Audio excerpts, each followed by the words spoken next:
বারবার প্রস্রাব, প্রস্রাবের জ্বালা এবং শারীরিক দুর্বলতা। অনেক পুরুষ দেখা যায় রাতের বেলায় সঠিকভাবে ঘুমাতে পারেন না, অনেকবার প্রস্রাব করতে হয়। তখন তারা দিনের বেলায় দেখা যাচ্ছে শারীরিকভাবে দুর্বলতা অনুভব করেন এবং অনেক ধরনের সমস্যা অনুভব করেন। অনেকে দেখা যায় মনে করেন যে আমার বয়স বৃদ্ধি পেয়েছে, যার কারণে এটা হয়তো স্বাভাবিক বা এটা হতে পারে, তারা এটা স্বাভাবিকভাবেই মেনে নেন। আবার অনেক পুরুষ দেখা যায় তারা মেডিসিন সেবন করেন বা মেডিসিন খেয়ে এটা স্বাভাবিক রাখার চেষ্টা করেন। কিন্তু কখনো কি ভেবে দেখেছেন যে কেন আপনার শরীরে এমনটা হচ্ছে? আপনি ইয়াং বয়সে যখন ছিলেন তখন দেখা যাচ্ছে এই সমস্যাগুলোকে আপনি সমস্যাই মনে করতেন না। কিন্তু আপনার বয়স যখন 50 বা 60 পেরিয়েছে, এখন কিন্তু এই সমস্যাগুলোকেই আপনি প্রধান সমস্যা হিসেবে মনে করতেছেন। কেমন হয় যদি আপনার ঘরে থাকা ছোট্ট একটি জিনিস বা আমরা মশলা হিসেবে যেটা ব্যবহার করি এটা আপনার এই সমস্যা থেকে মুক্তি দিতে পারে? হ্যাঁ বন্ধুরা, আজকে তেমনই একটি উপাদানের কথা বলবো, যেটা হচ্ছে আদা। আমরা মশলা হিসেবে ব্যবহার করি, বলতে গেলে প্রতিটি বাসায় রান্নার ঘরে এটা কিন্তু আমরা পেয়ে যাব। তো এই আদা কোন নিয়মে কোন সময় কিভাবে খেলে আপনি এই রাতের বেলা বা দিনের বেলা ঘন ঘন প্রস্রাবের সমস্যা থেকে মুক্তি পেতে পারবেন, সে বিষয়গুলো নিয়েই আজকে আলোচনা করব। চলুন চলে যাই মূল আলোচনায়। স্বাভাবিকভাবে পুরুষের বয়স 50 বা 60 পার হলে তারা যখন রাতের বেলা ঘুমাতে যান তখন দেখা যায় তাদের বারবার প্রস্রাবের চাপ আসে। এবং শুধু প্রস্রাবের চাপ আসেই থেমে যায় না, অনেকে বলেন প্রস্রাব করার পরে আমার জ্বালা পোড়া করে, অথবা প্রস্রাবটা ক্লিয়ার হয় না, ছিঁড়ে ছিঁড়ে আসে। আবার অনেকেই বলেন যে আমার এই রাতের বেলা বা ঘন ঘন প্রস্রাবের জন্য আমার যখন উঠতে হয় তখন আমার ঘুম ভেঙে যায়, যার ফলে আমার ফ্রেশ ঘুম হয় না এবং আমার শরীরটা সারাদিন দুর্বল থাকে। এটা তো স্বাভাবিক সিমটম, কিন্তু এটা ছাড়াও আরো অনেক বড় ধরনের ক্ষতি কিন্তু হয়ে থাকে। সেটা হচ্ছে এরকমের, অনেক যে সকল পুরুষ রাতের বেলা ফ্রেশ ভাবে ঘুমাতে পারে না, তাদের শরীরের ইমিউনিটি সিস্টেম দুর্বল হয়ে পড়ে।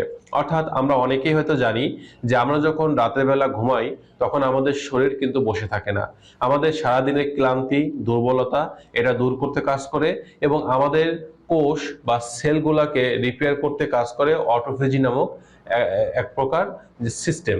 অর্থাৎ মানবদেহের যে কোনো প্রকার কোষ বা কলাকে অটোফেজির মাধ্যমে কিন্তু শরীর নিজে নিজেই রিপেয়ার করে থাকে।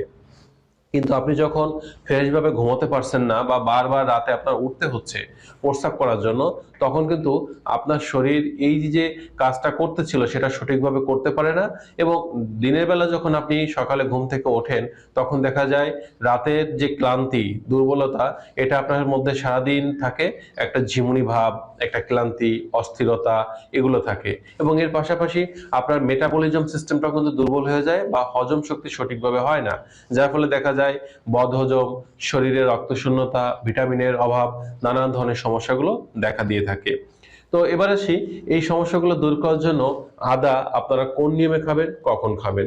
অনেকে হয়তো ভাবতেছেন যে এটার এমন কি, আমরা আদাকে বড় বড় টুকরো করে নিব এবং কামড়ে বা চিবিয়ে এটা খেয়ে নিব, তাহলেই তো হলো। একদমই ভুল কাজটা করবেন না। এভাবে করলে আপনার পাকস্থলীতে জ্বালা পোড়া বা আপনার অ্যাসিডিটির সমস্যা অনেক ক্ষেত্রে বেড়ে যেতে পারে। এক্ষেত্রে যেটা করতে হবে আদা খাওয়ার সঠিক নিয়ম। এবার আসুন আমরা এটা জেনে নিই। আপনি 1 চামচের 3/1 ভাগ আদা কুচি করে বা থেতলে নিন। এবং যখন আপনি 1 চামচের 3/1 ভাগ বা 1/3 আদা নিলেন, এটা আপনি কুচি করে বা থেতলানোর পরে এটা আপনি 1 কাপ কুসুম গরম পানির মধ্যে দিন, ভালো করে নেড়ে আপনি কাপের উপরে ঢেকে রাখুন। 5 থেকে 7 মিনিট ঢেকে রাখবেন। এরপরে আপনি আদার যে জলটুকুন চুমুক দিয়ে খেয়ে নেবেন। আপনার আদার যে অংশ থাকবে এটা চিবিয়ে খাওয়ার প্রয়োজন নেই বা এটা খাবেন না। শুধুমাত্র আদা ভেজানো যে জল এটা খাবেন এবং পানিটা ফোটাতে হবে না। শুধুমাত্র কুসুম গরম পানিতে 5 থেকে 7 মিনিট ঢেকে রাখলেই হবে এবং এরপরে যে নির্যাসটুকুন পাবেন এটুকুন খাবেন। কখন খাবেন? আদা এটা আপনার খাওয়ার সবচেয়ে উত্তম সময় হচ্ছে সন্ধ্যা 6টা থেকে 7টার মধ্যে। অর্থাৎ যারা রাতে ঘন ঘন প্রস্রাব করার সমস্যা আক্রান্ত হন তারা সন্ধ্যা 6টা বা 7টার মধ্যে আদা ভেজানো পানিটুকুন খেয়ে নেবেন। এবং এটা খাওয়ার পরে আপনার শরীরের যে অর্গানগুলো দেখা যাচ্ছে যে প্রস্রাবের জন্য দায়ী থাকে, সে যেমন কিডনি, আপনার মূত্রথলি, আপনার প্রোস্টেট, এই জায়গাগুলো সতেজ এবং শান্ত হতে শুরু করবে এবং আপনার যে এখানে জ্বলন বা সমস্যাগুলো ছিল এটা ধীরে ধীরে কমতে শুরু করবে। এবং আপনি অবশ্যই রাতে 8টা থেকে 9টার মধ্যে রাতের খাবার খেয়ে নেবেন। কখনোই রাতে 10টার পরে রাতের খাবার খাবেন না, কারণ তাহলে আপনার শরীরটা স্বাভাবিক পর্যায়ে আসতে যে সময়টুকু লাগে সেই সময় আপনি পাচ্ছেন না, যার ফলে দেখা যাবে রাতে 12টা থেকে 1টার আগে আপনার ঘুম আসবে না। এর জন্য রাতে 8টা থেকে 9টার মধ্যে রাতের খাবারটা খেয়ে নিন এবং 10টার মধ্যে বিছানায় ঘুমাতে যান। আপনি যত রাত জাগবেন তত আপনার শরীরে টেস্টোস্টেরন হরমোন লেভেলের ঘাটতি দেখা দিবে এবং আপনি শারীরিকভাবে দুর্বল হয়ে পড়বেন। তো এটা যখন আপনি খাচ্ছেন, খাওয়ার পর দেখবেন যে রাতের বেলায় আপনার আস্তে আস্তে এই যে ঘন ঘন প্রস্রাবের সমস্যা এটা কমতে থাকবে।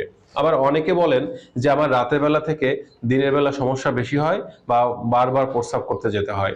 যারা দিনের বেলা সমস্যা আক্রান্ত হন তাদের বলবো আপনারা তাহলে রাতের বেলা খেতে না পারলে অন্তত সকালবেলা এই আদা জলটুকুন খাবেন। অনেকে ভাবেন যে হয়তো খালি পেটে খেতে বলবো, কিন্তু না, এক্ষেত্রে একটা বিষয় বলবো, সকালে আপনারা খালি পেটে খাবেন না। সকালে খাওয়ার উপযুক্ত সময় হচ্ছে আপনি সকালে খাবার খান, সকালে খাবার খাওয়ার অন্তত 20 থেকে 30 মিনিট পরে আপনি আদার জলটুকুন খেয়ে নিন। এভাবে যদি আপনি খেতে পারেন তাহলে দেখা যাবে দিনের বেলা যে আপনি বারবার প্রস্রাব করতে যেতেন, প্রস্রাব ছিঁড়ে ছিঁড়ে আসতো, প্রস্রাব ক্লিয়ার হতো না, প্রস্রাবের পর জ্বালা পোড়া থাকতো, এটা কমতে থাকবে। তবে অনেকেই প্রশ্ন করবেন যে ভাই আমি তো 2-1 দিন খেলাম, খাওয়ার পরে তো কোনো উন্নতি পেলাম না।